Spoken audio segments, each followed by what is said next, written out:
ഏവർക്കും management and commerce കോർണറിലേക്ക് സ്വാഗതം. ഇന്ന് നമ്മൾ നോക്കാൻ പോകുന്ന കോപ്പറേറ്റീവ് സൊസൈറ്റി, അതിൻ്റെ ഫ്യൂച്ചേഴ്സ് ഓഫ് കോപ്പറേറ്റീവ് സൊസൈറ്റീസാണ് നമ്മൾ ഇന്നത്തെ ക്ലാസ്സിൽ ഡിസ്കസ് ചെയ്യാനായിട്ട് പോകുന്നത്.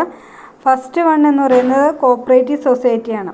Cooperative society is a voluntary association of person who join together with the motive of welfare of the members.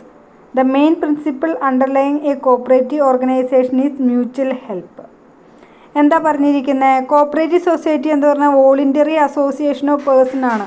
എല്ലാ വ്യക്തികളുടെയും സമ്മതത്തോടു കൂടി ജോയിൻ ചെയ്ത് എല്ലാവർക്കും വേണ്ടി അതിനകത്തുള്ള എല്ലാ മെമ്പേഴ്സിൻ്റെയും വെൽഫെയറിന് വേണ്ടിയിട്ട് നമ്മൾ ഫോം ചെയ്യുന്നതാണ് കോപ്പറേറ്റീവ് സൊസൈറ്റി എന്ന് പറയുന്നത്.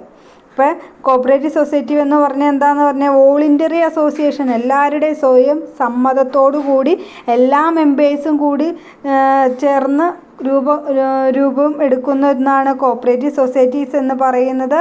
എന്താണ് അതിൻ്റെ എയിം എന്ന് പറയുന്നത്? എന്താണ് പ്രിൻസിപ്പിൾ അല്ലെങ്കിൽ മെയിൻ ഇതെന്ന് പറഞ്ഞാൽ എന്താ? Organisation mutual ഹെൽപ്പാണ്.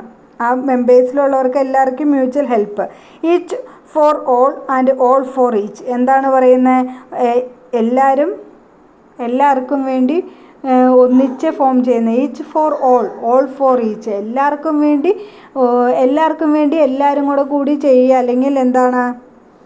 ഈച്ച് ഫോർ, ഓരോരുത്തരും എല്ലാവർക്കും വേണ്ടി ചെയ്യുകയും ചെയ്യുന്ന ഒന്നിനെയാണ് കോപ്പറേറ്റീവ് സൊസൈറ്റി എന്ന് പറയുന്നത്. The cooperative society is compulsory required to be registered under the Cooperative Societies Act. എന്താണ് കോപ്പറേറ്റീവ് സൊസൈറ്റി എന്ന് പറയുന്നത്? എന്താണ്? കമ്പൽസറി ആയിട്ട് നിർബന്ധമായിട്ട് രജിസ്റ്റർ ചെയ്തിരിക്കണം. എന്തിൻ്റെ കീഴിലാണ്? കോപ്പറേറ്റീവ് സൊസൈറ്റി ആക്ട് 1912 കീഴിൽ എല്ലാ കോപ്പറേറ്റീവ് സൊസൈറ്റീസും രജിസ്റ്റർ ചെയ്തിരിക്കണം. To form a cooperative society the consent of at least 10 adult person is required. എന്താണ് പറയുന്നത്? പ്രായപൂർത്തിയായിട്ടുള്ള 10 പേരെങ്കിലും ഉണ്ടെങ്കിൽ മാത്രമാണ് എന്താണ് ആ കോപ്പറേറ്റീവ് സൊസൈറ്റി നമുക്ക് ഫോം ചെയ്യാനായിട്ട് സാധിക്കുകയുള്ളൂ. The capital of society is raised from it's members through issue of shares. എന്താണ് അവരുടെ അതിനകത്ത് വേണ്ട ക്യാപിറ്റൽ റേസ് ചെയ്യുന്നത് എങ്ങനെയാണെന്നാണ് പറയുന്നത്? ഷെയർസ് ഇഷ്യൂ ചെയ്തുകൊണ്ടാണ്. എന്താണ്? ഇറ്റ്സ് മെമ്പേഴ്സിന് ഷെയർസ് ഇഷ്യൂ ചെയ്തുകൊണ്ട്, ആ ഷെയർസ് ഇഷ്യൂ ചെയ്തുകൊണ്ടാണ്. അത് ഷെയർ ഇഷ്യൂ ചെയ്യും. ആ ഇതിൻ്റെ റേറ്റ് വെച്ച്, ഓരോ റേറ്റ് വെച്ച് ഇത് ചെയ്യും. ആ ഷെയർസ് വിറ്റ് കിട്ടുന്ന ഇതാണ് ക്യാപിറ്റലായിട്ട് എടുക്കുന്നത്. The society acquires a distinct legal identity after its registration. ഒരു ലീഗൽ ഐഡൻറ്റിറ്റി കിട്ടും. എന്തിന് ശേഷമാണ്? രജിസ്റ്റർ ചെയ്തതിന് ശേഷം മാത്രം ഈ കോപ്പറേറ്റീവ് സൊസൈറ്റി എന്നുള്ളൊരു ലീഗൽ പേര് ലഭിക്കും. According to the Indian cooperative societies act 1912, എന്താണ് 1912 പ്രകാരം, ഈ വൺ വേർഡിനൊക്കെ ചോദിച്ച് കാണുന്ന കേട്ടോ ഈ വർഷങ്ങളും കാര്യങ്ങളും ഒക്കെ. അപ്പോൾ നിങ്ങൾ നമ്മൾ പറഞ്ഞു പോകുന്ന ഇതിൻ്റെ ചെറിയ ചെറിയ കാര്യങ്ങളൊക്കെ ആണെങ്കിലും അതൊക്കെ ചിലപ്പോൾ വൺ വേർഡായിട്ട് കണ്ടുവരുന്ന കേട്ടോ. ഞാനിപ്പോൾ പറഞ്ഞപ്പോൾ കൂടെ പറഞ്ഞു പോയെന്നുള്ളൂ. അപ്പോൾ അതൊക്കെ നിങ്ങൾ നോട്ട് ചെയ്ത് പോവുക. നമുക്ക് വൺ വേർഡൊക്കെ മാർക്ക് സ്കോർ ചെയ്യാൻ പറ്റുന്ന കാര്യങ്ങളാണ് നമ്മൾ പഠിച്ചു പോയത്. എങ്ങനെയാണെങ്കിലും പെട്ടെന്ന് നമുക്ക് കിട്ടാൻ വേണ്ടിയിട്ട്, ഓർത്തിരിക്കാൻ വേണ്ടി പറഞ്ഞതാണ് കേട്ടോ. അപ്പം നമ്മൾ പറഞ്ഞു നിർത്തി. According to the Indian cooperative societies act 1912 പ്രകാരം എന്താണ് പറയുന്നത്? കോപ്പറേറ്റീവ് ഓർഗനൈസേഷൻ ഡിഫൈൻ ചെയ്തിരിക്കുന്നത് എങ്ങനെയാണ്? A society which has its objective for the promotion of economic interest of its members in accordance with the cooperative principles. എന്താണ് പറഞ്ഞിരിക്കുന്നത്? Society which has objective for എന്താ പറഞ്ഞത്? നമ്മൾ അതിൽ തന്നെ പറഞ്ഞു എന്തിനു വേണ്ടിയിട്ടാണ്? മെമ്പേഴ്സിൻ്റെ വെൽഫെയറിന് വേണ്ടിയിട്ടാണ് ഇത് പ്രവർത്തിക്കുന്നതെന്ന് പറഞ്ഞു അല്ലേ?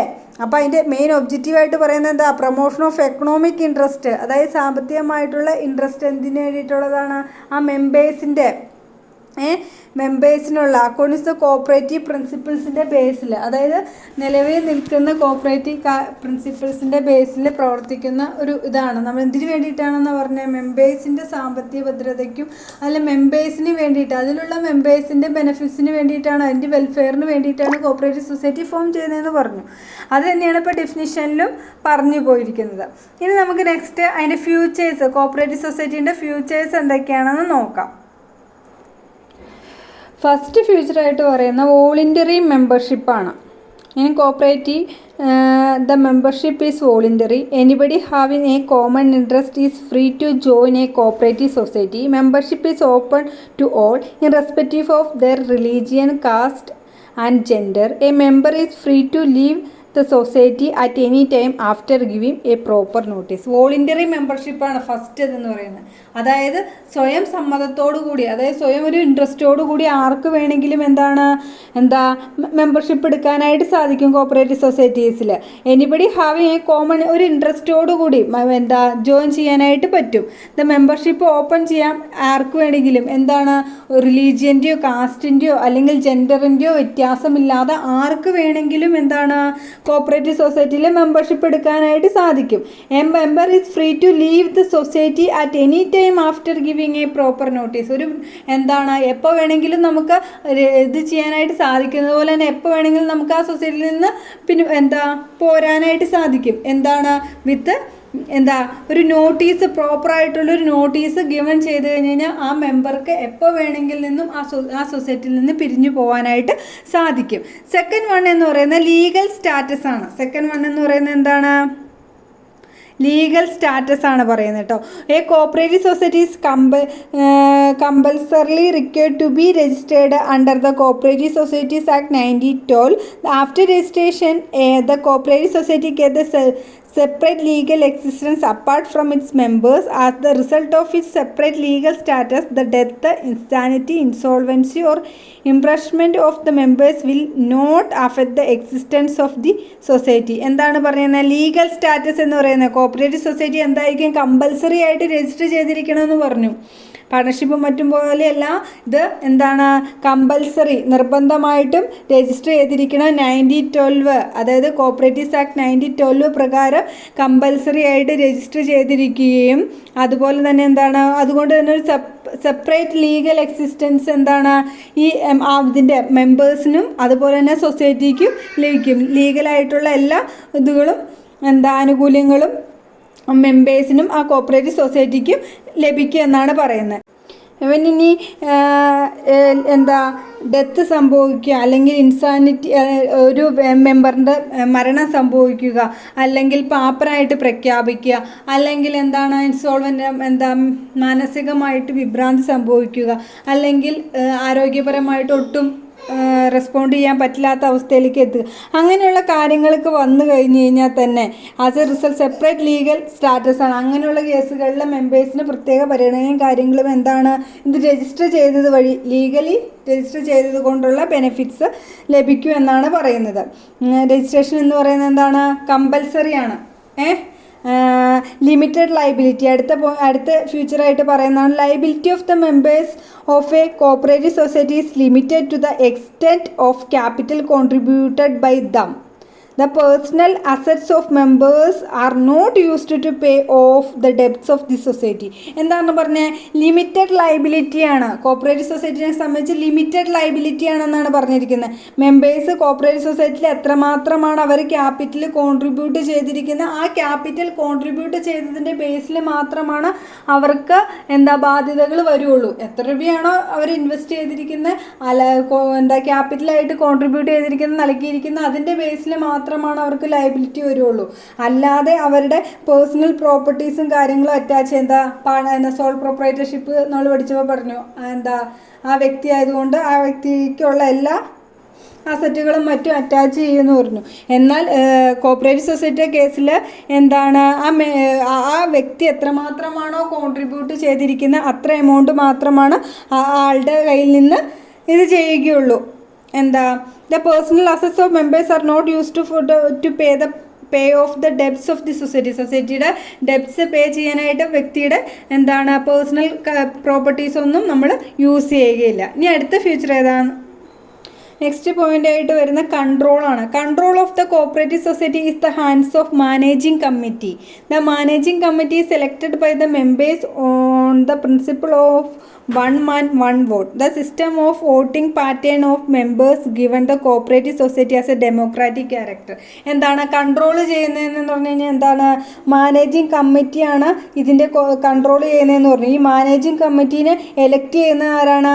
ഈ കോപ്പറേറ്റീവ് സൊസൈറ്റിയിലുള്ള മെമ്പേഴ്സ് എല്ലാവരും കൂടി എലക്ട് ചെയ്തിട്ടുള്ള ഇലക്ഷൻ വയ്ക്കുന്നു. ആ ഇലക്ഷൻ വെച്ചിട്ട് ഒരാൾക്ക് ഒരു വോട്ട് എന്ന ഇതോടുകൂടി നമ്മുടെ ഡെമോക്രാറ്റിക് സിസ്റ്റത്തിൻ്റെ എല്ലാ ക്യാരക്ടറോടും കൂടി നടത്തുന്ന വോട്ടെടുപ്പിലൂടെ ജയിക്കുന്ന ഒരു കമ്മിറ്റിയാണ് മാനേജ്മെൻറ്റ് കമ്മിറ്റി. ആ കമ്മിറ്റിയാണ് ഈ കോപ്പറേറ്റീവ് സൊസൈറ്റി എന്ന് പറഞ്ഞ സിസ്റ്റം കൺട്രോൾ ചെയ്യുന്ന ഒരു ഇലക്ഷൻ നടത്തി ഒരാളെ ഇത് ചെയ്യുന്നത് പോലെ തന്നെ.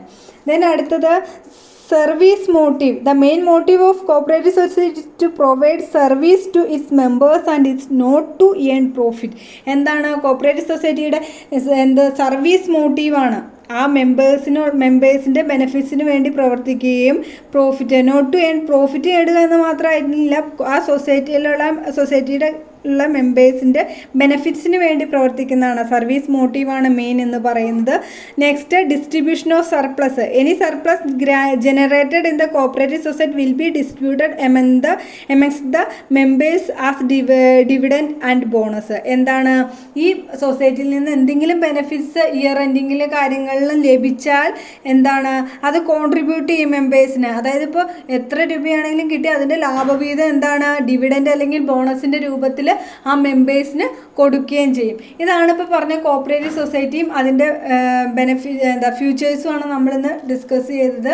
അപ്പോൾ കോപ്പറേറ്റീവ് സൊസൈറ്റി എന്ന് പറഞ്ഞു കഴിഞ്ഞാൽ മെമ്പേഴ്സ് സ്വന്തം ഇഷ്ടത്തോടു കൂടി അഡൽട്ടായിട്ടുള്ള 10 മെമ്പേഴ്സാണ് ഏറ്റവും ചുരുങ്ങിയത്. ആ മെമ്പേഴ്സോട് കൂടി തുടങ്ങുന്ന 10 മെമ്പേഴ്സെങ്കിലും അഡൽട്ടായിട്ടുള്ളൊരു ഗ്രൂപ്പോടുകൂടി തുടങ്ങുന്നതാണ് കോപ്പറേറ്റീവ് സൊസൈറ്റി എന്ന് പറയുന്നത്. സർവീസ് മോട്ടീവാന്ന് പറഞ്ഞു. ഇതെല്ലാം ഫ്യൂച്ചേഴ്സ് നമ്മൾ ഡിസ്കസ് ചെയ്ത് പോയി. നിങ്ങൾക്ക് ഇന്നത്തെ ക്ലാസ് എന്തെങ്കിലും തരത്തിൽ പ്രയോജനകരമായി തോന്നിയെങ്കിൽ മറ്റുള്ളവരിലേക്ക് ഷെയർ ചെയ്തെത്തിക്കുക. ആദ്യമായിട്ട് കാണുന്നവരാണെങ്കിൽ സബ്സ്ക്രൈബ് ചെയ്ത് സപ്പോർട്ട് ചെയ്യുക, ലൈക്കും ഷെയറും ചെയ്ത് പ്രൊമോട്ട് ചെയ്യുകയും ചെയ്യുക. Thanks for watching. Love you all.